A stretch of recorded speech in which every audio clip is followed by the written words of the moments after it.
Rayalaseema lift irrigation కు వ్యతిరేకంగా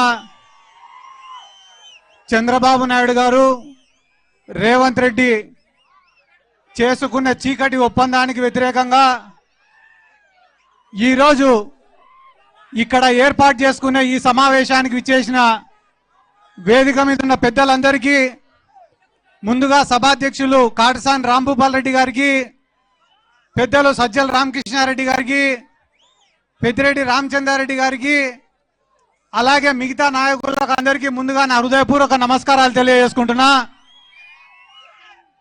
ఒక్కరోజు పిలుపు ఇచ్చినా, ఒక్కరోజు ముందే పిలిపించినా కూడా ఇన్ని వేల సంఖ్యలో ఇక్కడ పాల్గొనడానికి విచ్చేసినటువంటి ప్రతి ఒక్కరికి కూడా ముందుగా నా శిరస్సు వంచి నమస్కారాలు తెలియజేసుకుంటున్నా.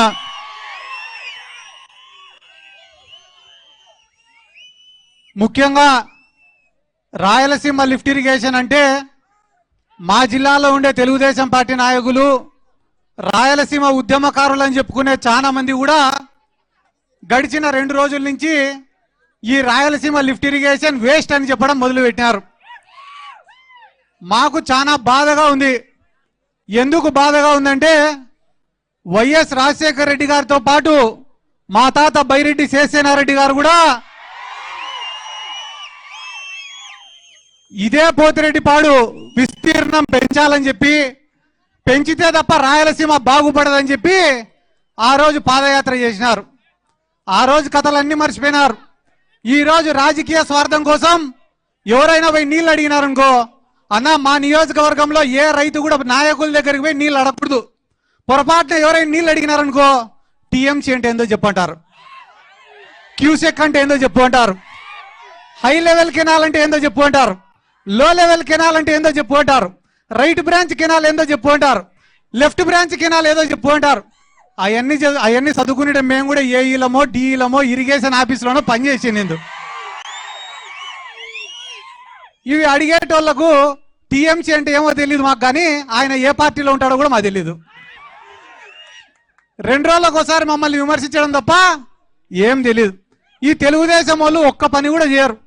చంద్రబాబు నాయుడు గారికి తెలిసింది 2 పని చేయడం కాదు. ఒకటి శిలాఫలకం వేస్తాడు, పని ఎవరైనా చేస్తే వచ్చి శంకు మళ్ళా రిబ్బన్ కటింగ్ చేసి పోతాడు.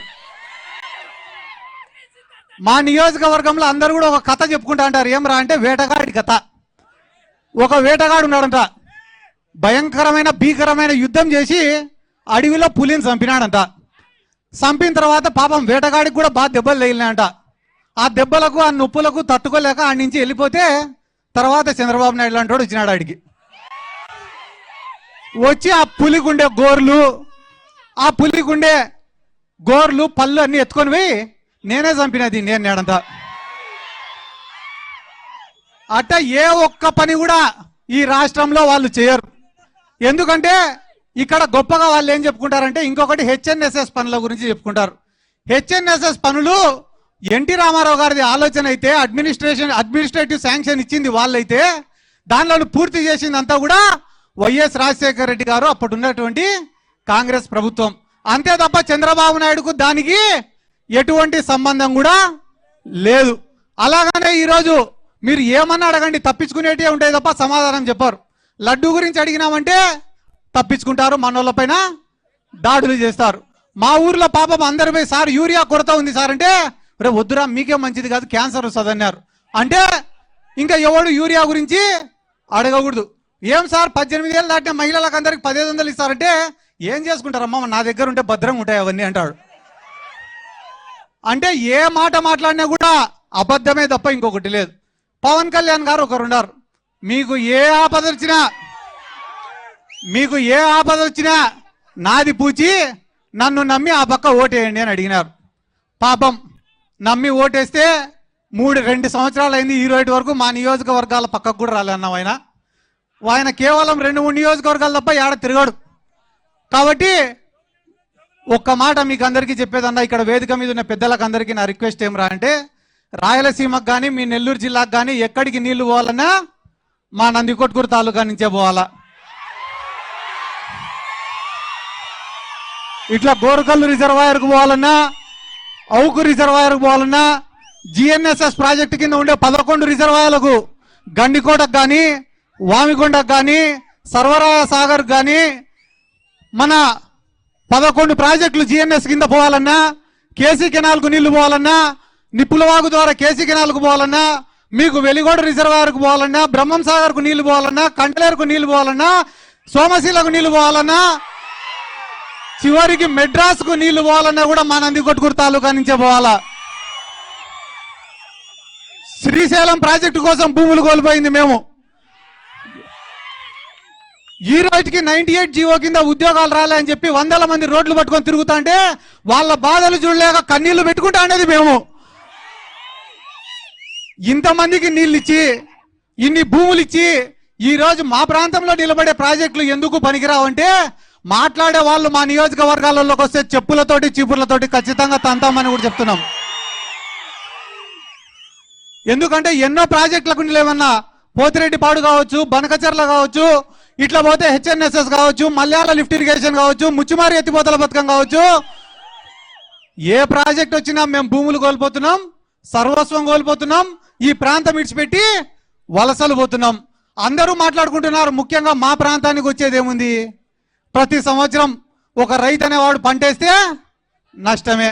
ఇసుపెటాకులు ఆడేటువంటి కన్నా ఒకరోజు మంచి ముక్క పడుతుందేమో కానీ రైతుకు మాత్రం పండించిన పంటకు మంచి రేటు రాదు. ఒరే మొక్కజొన్న కొనుగోలు కేంద్రం పెట్టండి రా, ఆ మూల నుంచి ఈ మూల వరకు మొక్కజొన్ననే వేసినాం రా మేము అంటే మొక్కజొన్న కొనుగోలు కేంద్రం మాత్రం పెట్టరు. ఈరోజు కొత్తగా కందుల కొనుగోలు కేంద్రాలు పెడతారట. నేను నిన్ననే అందరిని అడిగిన ఎందుకు పెట్టినారా కందుల కొనుగోలు కేంద్రం అంటే అన్న పంట లేదన్నా అందుకని పెట్టినాడు అని అడుగుతా.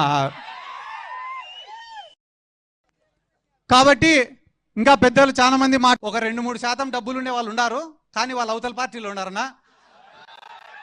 కాబట్టి 2-3% డబ్బులు ఉండే వాళ్ళు ఉన్నారు, కానీ వాళ్ళు అవతల పార్టీలో ఉన్నారన్నా. కాబట్టి వ్యవసాయం లాభసాటి కన్నా జరగాల, లేదా ఏమైనా పరిశ్రమలన్నా రావాలా, లేదా వ్యవసాయానికి సంబంధించిన పరిశ్రమలన్నా రావాలా, లేదా ఒక అగ్రికల్చర్ యూనివర్సిటీ రావాలా. మీలాంటి పెద్దలు పోయి జగన్ సార్కు చెప్తేనే మా లాంటి వాళ్ళ కష్టాలు తీరుతాయన్నా. ఎందుకు నేను ఈ మాట మీకు చెప్తానా అంటే ఇదే నియోజకవర్గంలో కేవలం 2 దగ్గరనే డబ్బులు ఉన్నాయన్నా. వాళ్ళిద్దరు కూడా అవతల పక్కనే ఉన్నారు. వాళ్ళకేంలే, నేను ఏడైనా కనిపిస్తే నా మీద విమర్శలు చేయడం తప్ప వేరేదేం చేత కాదు. కాబట్టి నా సిన్సియర్ రిక్వెస్ట్ అన్న, మీరే జగన్ సార్ దగ్గరికి తీసుకుపోవాలా. ఈ నందికొట్కూరు నియోజకవర్గం అంటే నిజంగానే చెప్తానన్నా, ఏవో 2-3 తప్పిదాల వల్ల ఓడిపోయినాం తప్ప వైఎస్ఆర్ కాంగ్రెస్ పార్టీకి కంచుకోటన్న మా నందికొట్కూరు నియోజకవర్గం.